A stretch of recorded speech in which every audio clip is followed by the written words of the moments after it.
I knew he had to. For Jay to be where he at, he couldn't be around us every day. We couldn't be. I'm a liability.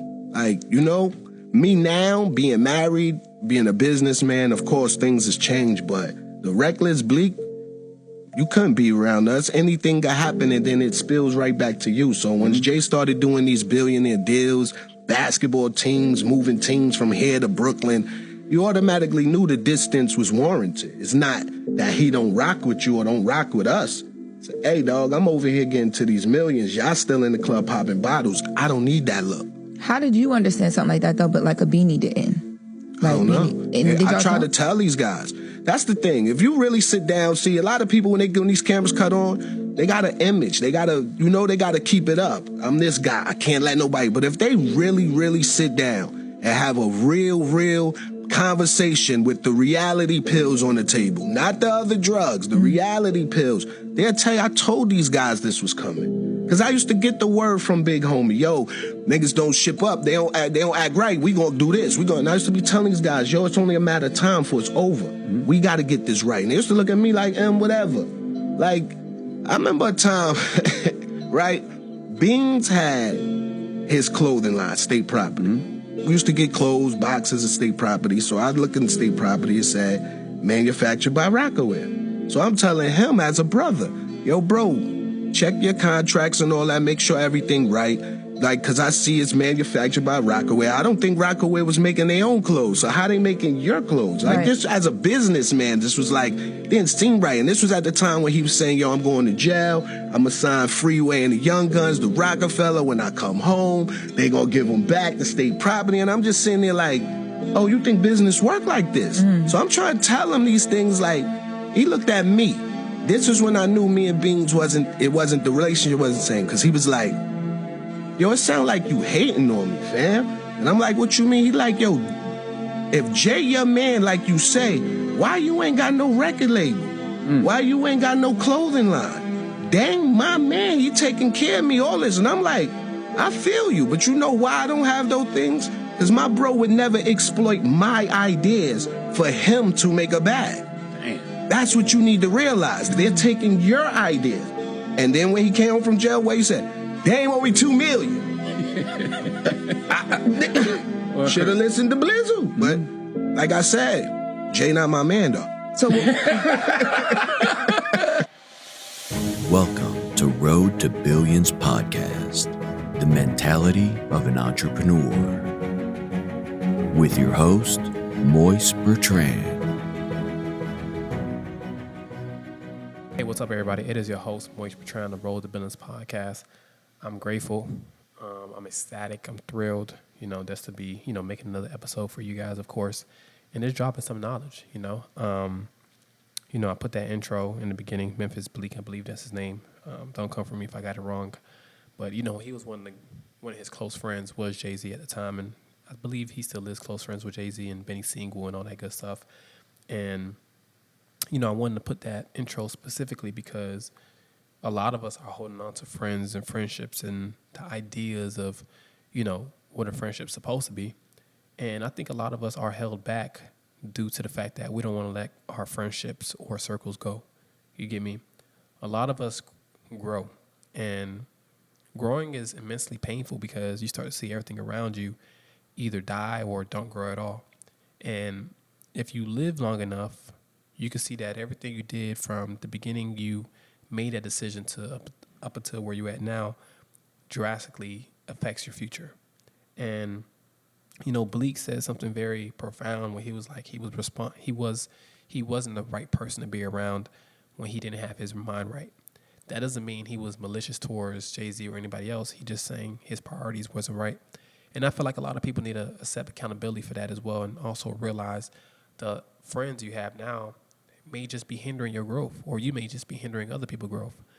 And the reason I say that is because I had a lot of friendships, a lot of friends I used to have.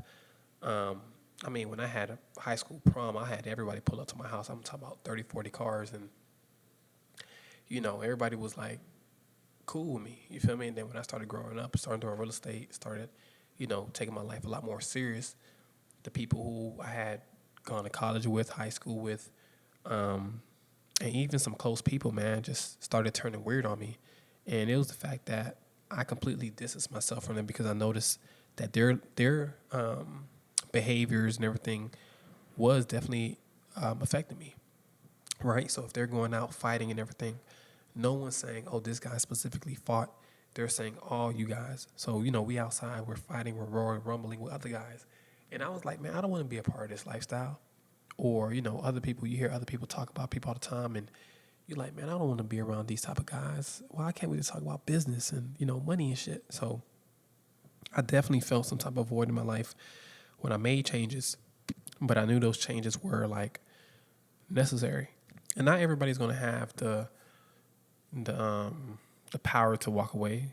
Some people, they don't want to let their friendships go, but me, I'll let a friendship go if it's causing me problems. And I don't think it's nothing malicious about, like I said, letting friendships go or outgrowing people. I feel like it's more malicious when you're trying to keep people around that either outgrew you or you outgrew them and you're just using them for your benefit. I feel like that's more malicious. And, I tell people all the time, if you really rock with somebody, you will tell them the truth. So when he said that he didn't have a family or a wife or wasn't even a business acumen type guy at the time, it made him a liability because now he didn't have nothing to lose. And one of the biggest things about someone who doesn't have nothing to lose is they'll help you lose yours too, right? Because they don't know the value. And sometimes people don't really care, right? They don't really care about what you lose in the midst of dealing with them. And I feel like you have to be a real stand-up person to admit your flaws and everything else you have going on in life because, a lot of people aren't going to sit there and be like, you know what? I understand why Mo don't want to hang with me no more. All I do is talk about women and fuck off money, and I don't really take shit serious. But one thing I could say about Mo is he always took himself serious and the decisions he make, right? And one thing about me, bro, like, I tell people all the time, I'm stand up. Like, there's no person that's going to ever change the way I think.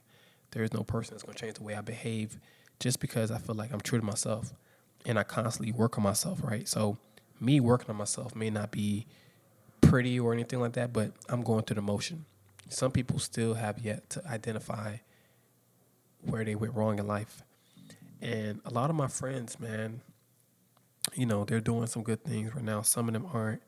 But the ones I did cut off, man, they still in the same position. And I'm glad I cut them off because, just like Lil Boosie said, like when you stop hanging with somebody, they start talking about you, right? So, I hear a little bullshit all here and there, and I don't really pay attention to it because it doesn't really affect me. They're just words. But I do tell everybody, like, one of the hardest decisions you will make in life is when you have to let go of your friends and the people closest to you because you're trying to go somewhere, but they're not seeing where you're trying to go. And in order to get there sufficiently, you have to be on your P's and Q's. You have to see everything. You have to be proactive, and you have to take initiative. And in doing these things comes with a lot of sacrifices, right? And I tell people you really can't hold anything against anybody. You have to move forward with dignity. And you'll see a lot of famous people where their old friends come back and they'll show them DMs and pictures like we used to be cool, and the celebrity or rich person be like because they don't want to be reminded of that part of their life, right? They don't want to be reminded of the problems they had and the brokenness they had and the mindset they were in. They're in a whole different frequency now, right? So they don't want to go back and revert to their own ways or even remember or reminisce. So I always tell people, man, like, it's okay to be sad. It's okay to, like, feel some type of way, but you have to let your friends go. You feel me? If you want to be rich and all your friends are okay with just working a job 9 to 5 and they just want to be stable, that's the word people use, stable, that's cool too. But I am financially free, and I will be financially free. So someone who is okay with just working 9 to 5 for the rest of their life, I can't. Me and them don't have nothing in common, right? Because I'm gonna put in a lot more work to get what I need to get at. They may not need to put that a lot of work in because they're comfortable. Not to say that me and them can't be cool, but I do feel like over time, just like Snoop Dogg said also, man, the ladder, it starts to create a gap. And once you start taking your life serious, you can see your life elevate a lot more faster than everybody else. And some people don't like that, man. Some people are jealous, envious of you. I have a lot of people who, I see their look in their eyes, right?